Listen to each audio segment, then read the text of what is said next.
The night had dragged on endlessly, but for Mara Lewis it was finally nearing its end. The steady hum of the refrigerators filled the small convenience store, mixing with the lingering aroma of brewed coffee. Outside, the fading glow of dusk painted everything in soft gold. Tired but relieved, Mara wiped down the counter, ready to shut off the lights and head home. But destiny had something else in mind. Something that would turn this quiet evening into a memory she could never forget.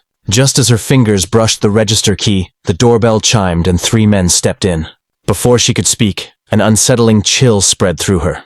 Not from the air conditioner, but from their eyes. The tallest one smirked, his boots echoing on the tile. "We're not here to buy," he said, his grin slicing through the calm. His friends followed, whispering and laughing, their shadows stretching long. Mara's heart pounded as she glanced at the clock. 10 minutes past closing. She thought she was alone. If you still believe kindness, courage, and doing the right thing can change the world, please like, comment, share, and subscribe to Kindness Space. Your support helps these stories reach more hearts. Mara steadied her voice and told them they were closed, but the men only advanced. The one in a leather jacket, his tag read Kyle, laughed mockingly. "Closed? We're just getting started." One leaned lazily on the counter, pretending to browse the candy, while another, dressed in red flannel, shifted to block her path. The air thickened. Mara's mind flashed to her mother's words. "You never know who enters your life. Some to hurt you, some to save you." Her shaking fingers gripped the counter as Kyle moved closer, his breath reeking of alcohol. "What's wrong, sweetheart?" he sneered. When she didn't reply, he grabbed her red shirt and yanked her forward. The fabric ripped near the collar, the sound cutting deeper than the tear itself. She stumbled, trying to pull free, but his hold was iron. Laughter erupted, cruel, echoing, heartless.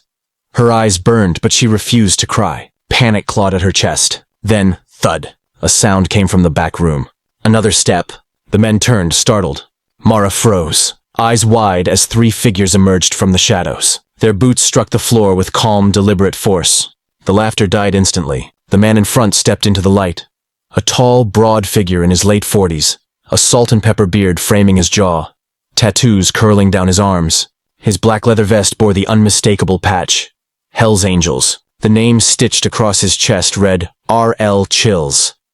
Behind him stood 2 more, one bald with a heavy beard, the other younger, his long hair brushing his shoulders and sunglasses resting on his head.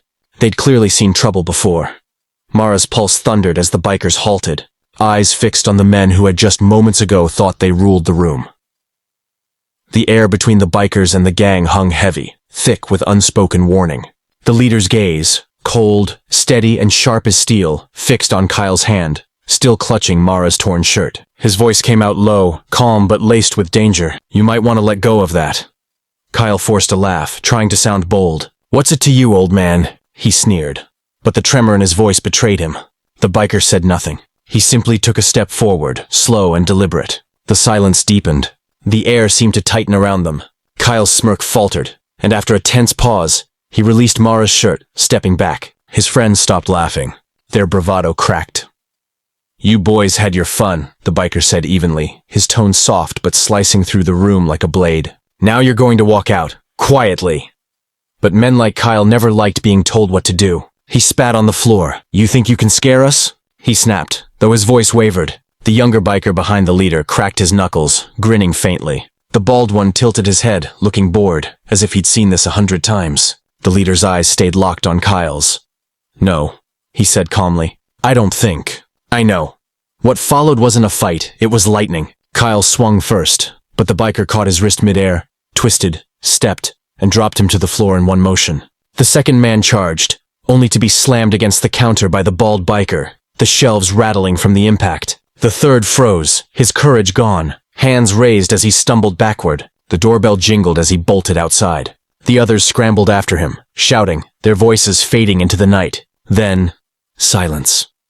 Mara stood trembling behind the counter, clutching her torn shirt, her breath uneven. The leader's expression softened as he looked her way. "You okay, miss?"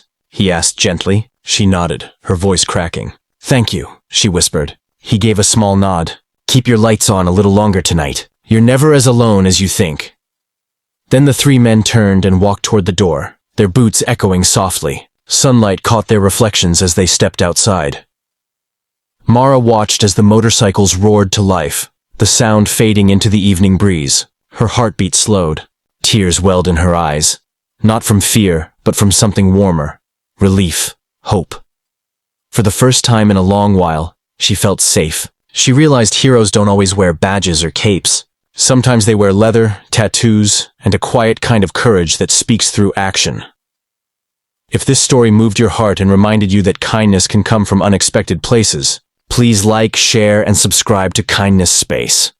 And tell us below, what would you have done in Mara's place that night? Because sometimes, the bravest thing we can do is still believe that kindness walks among us, even when it wears steel, ink, and a heart that refuses to look away.